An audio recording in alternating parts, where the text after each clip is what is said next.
what I was a comedy fan. I was somebody who loved comedy from the time I was a kid. I watched comedy on TV from the time I was 8 years old. I watched Ed Sullivan because that's where all the comedians were, and really fell in love with comedy around then. Things kept going wrong in the early days. We had a plan for our programming. The plan fell through. We lost most of our programming, and that was 8 weeks before our launch. We didn't expect competition, and suddenly there's competition. Here's how I did it. People are going to constantly point out to you what's going wrong. You're going to know what's going badly. What you got to look for is what's going right, because there's always something going right. That you should be looking for opportunities now that are becoming more apparent because of the pandemic crisis. You know, so much is going on online, so much faster than anybody expected. Think about how that's going to change your business, or how it has, and what's going to linger from that.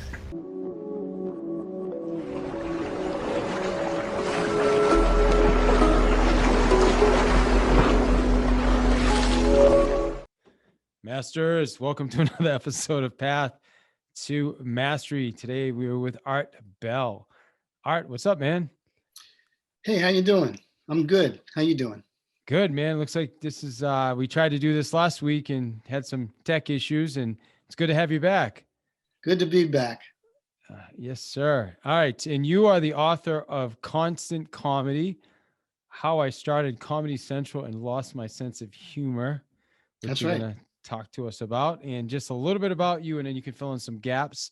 Okay. Is you are a writer, former media executive, known for creating, building, and managing successful cable television channels.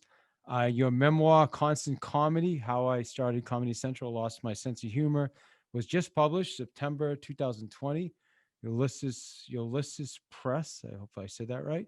While working at HBO, he pitched the idea of the 24-hour comedy network, which helped develop and launch. Art went on to hold senior executive positions in both programming and marketing at Comedy Central. During his time, he also co-authored a humor book entitled Web Sightings, a collection of websites.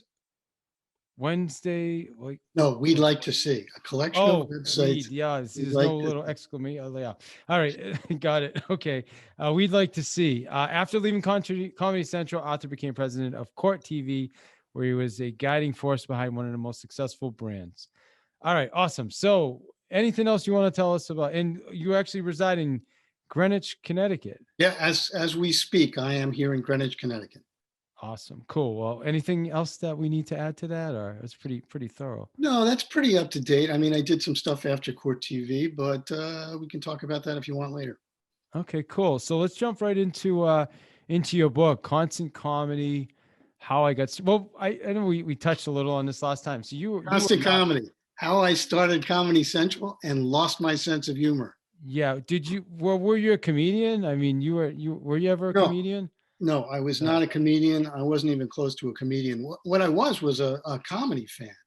I was somebody who loved comedy from the time I was a kid. I watched comedy on TV from the time I was 8 years old. I watched Ed Sullivan because that's where all the comedians were, and really fell in love with comedy around then. My family was kind of funny, and I just got fascinated. So in grade school, I was listening to the albums of George Carlin and Robert Klein and Bill Cosby and Woody Allen.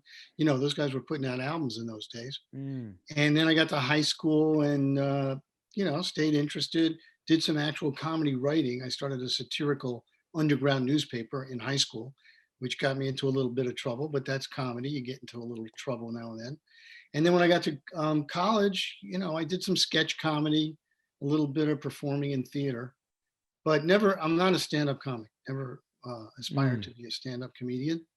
I do like writing comedy. And when I got to Wharton Grad School, I joined up with the Wharton Follies, which was a satirical musical review. And the second year I was there, I wrote it. I wrote the whole thing. And it reminded me how much I loved comedy and how much I loved writing comedy. And that's why I went into it. Awesome. What is it that you love about comedy? Like, why comedy? What is it? Well, it seemed very empowering, to tell you the truth, for one thing. I mean, the whole idea that you could sort of command the room by getting people to laugh, and I watched other people do that. Again, members of my family, it and that sort of translated to what went on in school. I was kind of a class clown in now there's a term you don't hear anymore, but I was constantly getting thrown out of class because I was making jokes. And even if the teacher laughed, she'd say, you can't do that. Get out in the hall. Oh, really? So, Even but after a laugh, huh? so the That's whole class would laugh, and then that was yeah. that was a big deal. Actually, I mentioned that in my memoir, that it was a great feeling to have a lot of people laugh. Mm. Well, I mean, it's nice to laugh in general, right? I mean, when people, it's such a great way to connect with people. If you can make someone laugh, it's like an instant connection, right? I always think about that. I mean, in business, we're meeting people for the first time all the time. And the sooner you can get to laughing together, I think the sooner you can get that connection. Because what are the other options?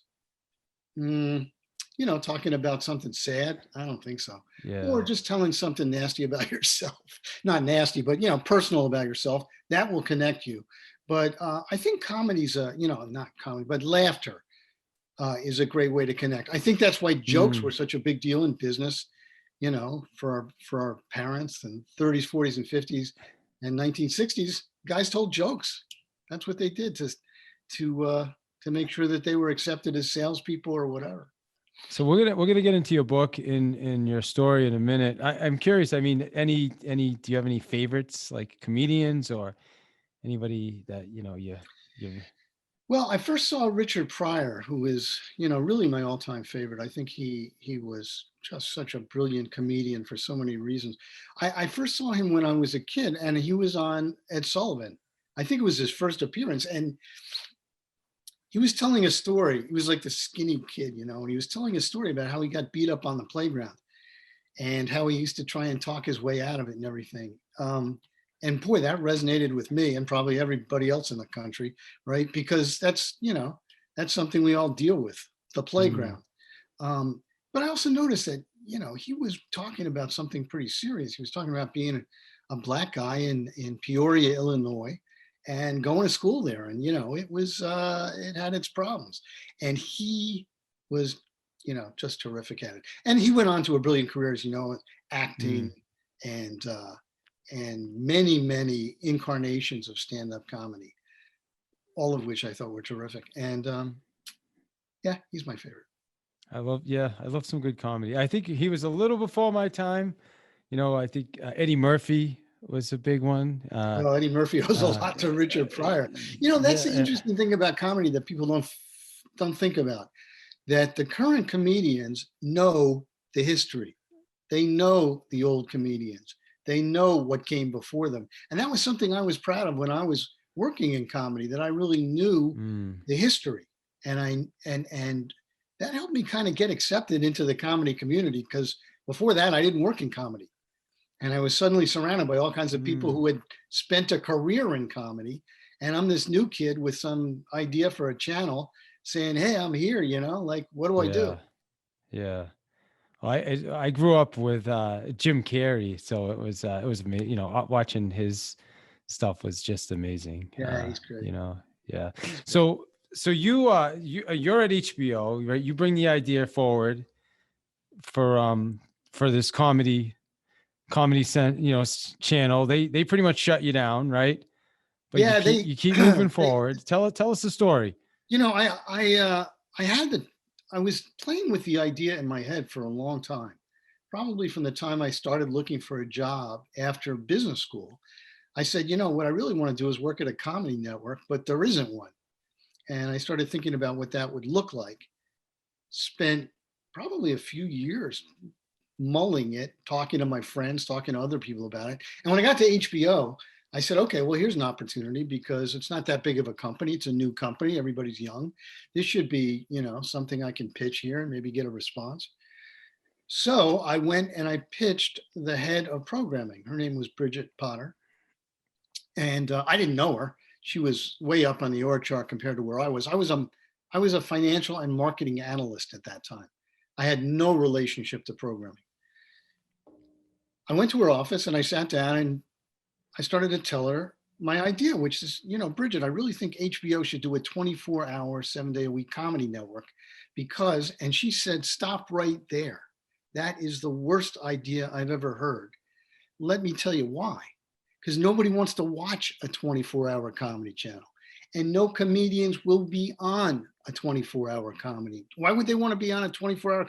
They're not going to want to be on it. And she went on and on about, HBO wouldn't risk its reputation.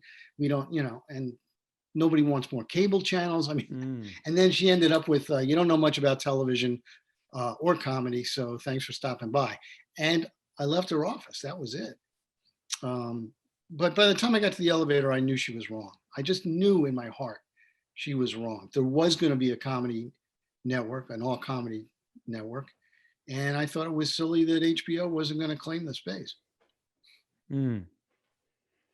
So ultimately it did come to fruition. So how did that happen? Tell us about. No, what happened is I was working on a project at HBO that kind of failed.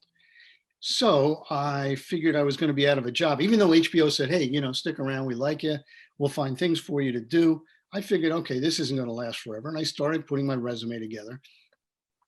And I wrote up my idea for the comedy network, complete with financials, because I'd figured that all out, my vision for it, how it would work. And I was writing that up and I was going to staple that to my resume and send it to other television companies like Viacom and CBS, see if they were interested. And while I was doing that, while I was in the process of writing it up, my boss's boss walked by. He knew I had nothing to do. So he sees me, frantically scribbling away. He says, what are you doing? And I said, well, I'm working on this idea that I had for a channel, And he took a look at it and he says, the chairman of HBO should see this. I think it's good. So he took me right then. He said, come on, let's go. And he walked me to the chairman's office. And we walked in. He said, Art, tell the chairman what you're thinking. And I had no pitch materials, no presentation materials, no preparation. And there I was on the spot. So I just pitched my little heart out for about 15 minutes. And I think that, my passion carried the day. And Michael Fuchs, who was the chairman of HBO at that time, said, all right, let's take a look at it. And that's how it happened. We had to do some spade work, see if it was really possible, what it would, verify the economic projections, made another big presentation of the company to the senior executives. And then, then they decided to launch it. So there you were. Awesome. So you get it launched, you pitch your idea. So now let's jump into your book title, right? How I Started Comedy Central, Lost My Sense of Humor. So how does that fit into this now?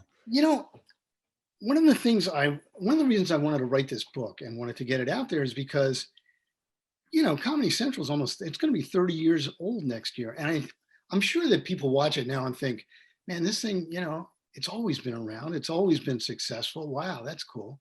And don't give it much more thought than that. But in fact, when we launched it, the first year was a horror show. I mean, it was very difficult to get up and running. We were short on programming. We were being creamed by the press. The press just said, no, this thing isn't funny. HBO's falling flat on its face with its new channel, and on and on. And the audience was kind of slow to assemble, let me put it that way. Things were not going well. And about 3 or 4 months into it, the chairman of HBO, the guy who had said yes, called me into his office. And he said, Art, it took a comedy channel to get me to lose my sense of humor. And he wasn't laughing and I wasn't laughing. And I realized, maybe we are losing our sense of humor around here because this is serious. That, we're putting this thing out there and it's not getting traction. And I'm on the spot. I mean, I felt personally responsible. So I wanted people to know that it was very difficult in the first year. Halfway through our first year, we got competition, which really cracked me up. MTV Networks decided they were going to come right at us with their version of a comedy network. Ours was called Comedy Channel. They were calling theirs the Comedy Network. And it made me laugh a little bit when they announced it because I thought, okay, great. A year ago, there were no comedy channels in the world. Suddenly there's going to be 2. That's crazy. And there were 2. And we went head to head. We were fighting. It was called the Comedy Wars. by the press. They just loved it. I mean, we were beating each other up all kinds of ways. Um, but at the end of the day, it was clear that only one was going to win. And I thought it was going to be us. I was working so hard and I thought we were winning. We had a bigger audience. We're starting to get some traction. We had a couple of hits. Mystery Science Theater 3000, which came in the mail, if you can believe that. We didn't even ask for it. It showed up. And we put that on the air, and that was doing really well. That was kind of a cult hit for us. But at the end of the year, Viacom, which owned MTV Networks, and HBO got together, and they said, okay, we're just going to kill each other. Let's merge. And so I got a phone call, and they said, guess what? They're merging the channels. I could not believe it. I was so upset because that was like, I guess it was like the Civil War when they tell you you're fighting for the South and they say it's over, you lost. I mean, that was the impact for me. But the good news is I was asked to work with my opposite number, the head of programming at the Ha network. And they said, you guys get together, figure out what programming you need, and put a new comedy network together. Figure out what you're going to call it. Can't call it Comedy Channel. You can't call it Ha. So you got to get a new name. And there you go. We were off and running. Awesome. So you guys, got that running. And there's some competition. It merges. So then what happens next? Well, I got to tell you, putting the two channels together was probably as hard, if not harder, than launching the channel in the first place. Is that still together today? Is it still the same? Yeah, of course it's together. It's Comedy Central. Got it. Okay. That's what we renamed it. And they do, Comedy Central's good, 3 right? weeks They do later, well. we renamed it Comedy Central. We launched a few months after that. Again, in my book, but putting those two completely different cultures together, and there were two completely different concepts of what a comedy network should be. There were a lot of people, including I think some of my bosses at HBO, who thought this will never work, but let's, we'll do this to save face. And if the channel dies in a year, it dies in a year, but at least, it won't, it's not like we didn't try. So I had to I had to be one of the guys getting this thing together and getting people to work together. A lot of people were fired. We had to keep people to be on the staff, choose who those people were going to be. We had to choose programming, which programming from the channels is going to survive, and decide what the channel was going to be all about. And we did, and it was successful. Not the first year. It took us a couple years.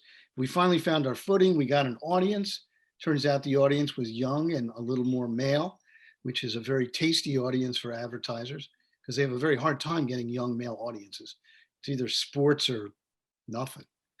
They don't watch, young males were not watching anything else, much else in those days. So that was a very good thing.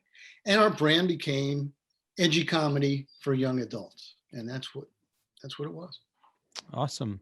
So, we have a lot of salespeople that listen to this show, a lot of real estate agents right now. Real estate is tough to say the least. The inventory is at an all-time low everywhere. There's COVID. There's just a lot of stuff going on. So, one of the things we talked about last time is, your book essentially is the story of the successful entrepreneur who didn't give up. Right. Well, I think that's, a pretty typical situation in business. If you're going to get somewhere, nobody makes it easy for you. Things kept going wrong in the early days. We had a plan for our programming. The plan fell through. We lost most of our programming, and that was 8 weeks before our launch. We didn't expect competition, and suddenly there's competition. And, so all kinds of things were happening. Plus, as I said, nobody was making it easy from the press. They were having a great time taking us apart. So we had lots and lots of headwinds, and lots of boulders were being rolled at us. So how do you stay course in the midst of all that? You got competition, you got the newspapers against you, so how do you keep moving forward, right? I think this is a great message for the people listening that are dealing with this right now. Well, here's how I did it. People are going to constantly point out to you what's going wrong. You're going to know what's going badly. But what you got to look for is what's going right. because there's always something going right. As I said, we got early on, we got in the mail Mystery Science Theater 3000, which was a comedy show that had been produced by some guys in Minneapolis for fun. And when they heard we had a comedy channel, they said, hey, we'll send these guys a tape, and they did. And of course, we put it on the air. A couple of guys sitting in front of a movie making jokes. How much simpler can it get? But it was brilliant. And that was one of the things that was going right. Man, I held that up high. Whenever anybody said, this isn't going great, I said, hey, we got Mystery Science Theater 3000 on our air. Nobody else has it. People are talking about it. People are writing about it. People are watching it. And the other thing I thought about that, by the way, is that my vision for a comedy network assumed that innovative comedy was going to find us. And lo and behold, even before we launched, Mystery Science Theater showed up without us even looking for it. And I thought, okay, if this comedy channel is going to work, innovative comedy comes to us, and there it is. So I kept looking for the things that were going right. I also noticed that stand-up comedy was attracting an audience very efficiently. So I said, hey, let's put more stand-up on the air. Let's cut out some of the stuff that isn't working. And it was a matter of, making those incremental adjustments every day. You went to work, I went to work every day. What's going right? What's going wrong? And then trying to keep the negative noise from bringing you down. Believe me, I'd go home some days and say to my wife, I don't know if this is going to make it, but I never said that at work. I mean, at work, I was like, okay, we are going to do this, and it's going to work, and it is working. Another signal of our success early on was comedians wanted to hang out at our studio. They just, they were so grateful that somebody was throwing them a network, that they were coming to us. They found a place to hang out. And I thought, okay, this is great. So we got comedians, we got programming coming our way. We are going to be the center of the comedy universe. And I kept repeating that to myself. We are going to be the biggest brand in comedy. You just got to keep telling yourself, you got to keep your eye on the 10 years from now ball and say, what's this going to look like when it's a huge success and everybody's sitting back saying, man, we knew it was going to work, and look at us now. And that's what happened. That's what I did, kept that in mind, and that's how I got through it. That's awesome. Yeah. I think for us people listening right now, there's a lot of changes in our industry. There's a lot of things that are different. And for the people that are willing to hang in there, focus on some of the positive stuff, because there are positives happening right now. Our industry is evolving and it's becoming more efficient.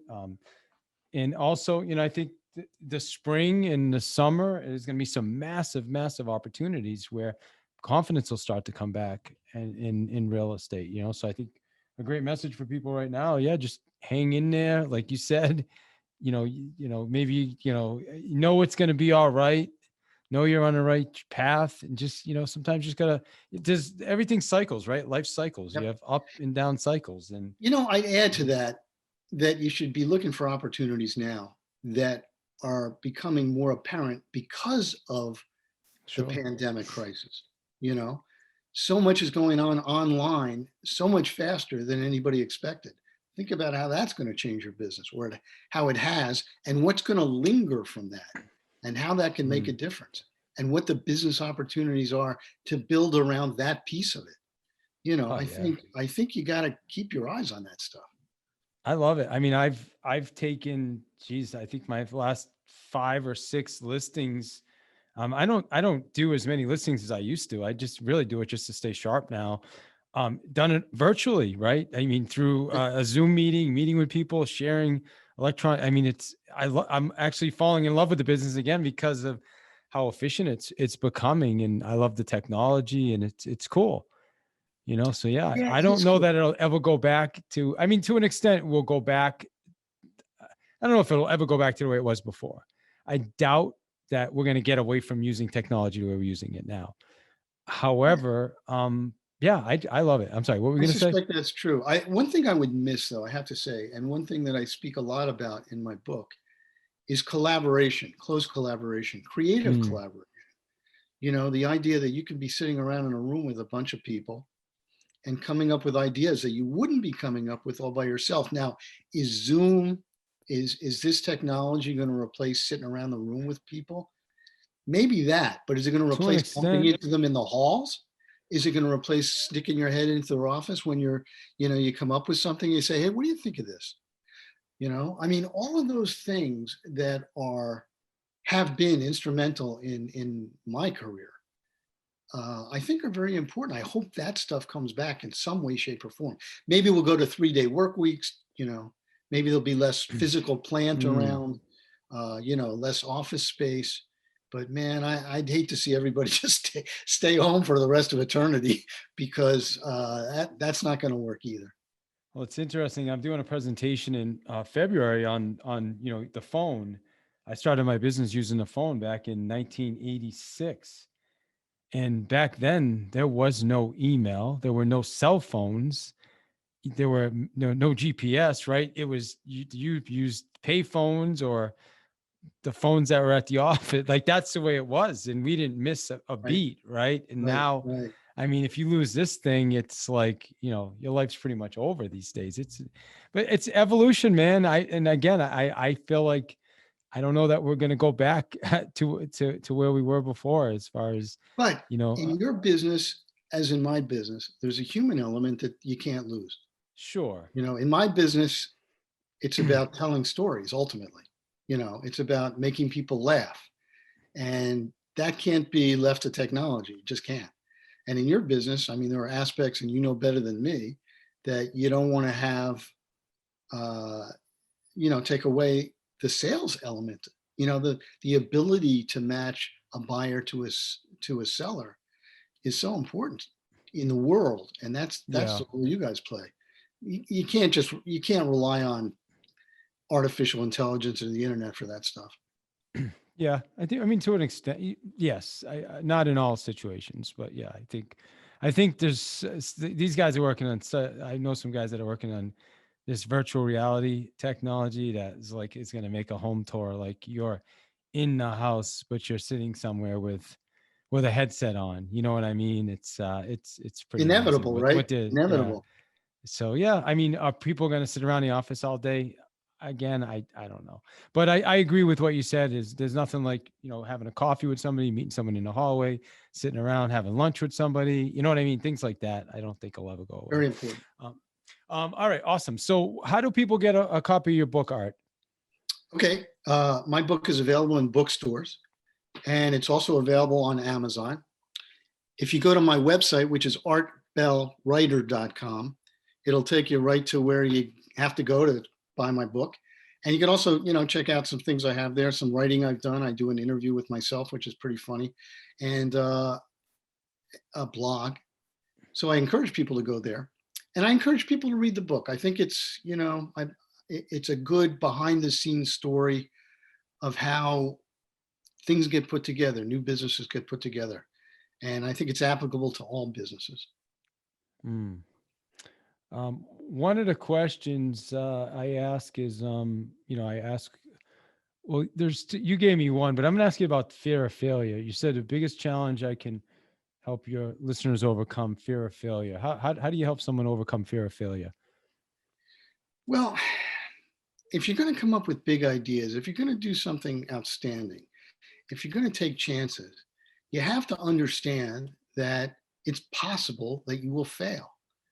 The people who do these bigger things, who do take these chances, big chances or little chances, know that there's a possibility that they're going to fail, but they do it anyway. Mm, And you have to think about what failure really is. You know, First of all, they're not going to kill you. You might get fired. I got fired. I got fired from Comedy Central. Talk about failure. I felt so bad. And I had succeeded, I thought.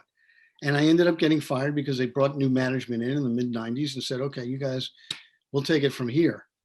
I was very, very devastated by that. But the whole idea that you go into any new project and think about it as a huge success, the possibility is there that you're going to fail. But you got to keep that to one side and you got to keep moving forward. And as I said, keep looking for the successful things. If you fail and you try to do something great, then people will know about that. And that'll help you. It certainly helped me get my next job when I said, this is what I did. I came up with the idea for Comedy Central. We put it together and I worked on it for 6 years. People didn't throw me out. I got interviews. So, it's very important. It's also important to think about that whatever job you have, you're relying on your previous jobs. Everything you learn, everything you do is really applicable in whatever job you have. So, just keep moving forward. Failure is part of the package. Mm, love it, man. Well, Art, hey, I just want to say I appreciate your time. Again, it was a pleasure. Anything else I should have asked that I didn't? Well, I'm sure there was, but nothing I can think of right now. Listen, I've enjoyed it, David. Thank you very much for having me. All right, definitely. And for everybody listening, definitely go out there and grab a copy of Art's book. Definitely well worth it. All right. Thank you, sir. Thank you.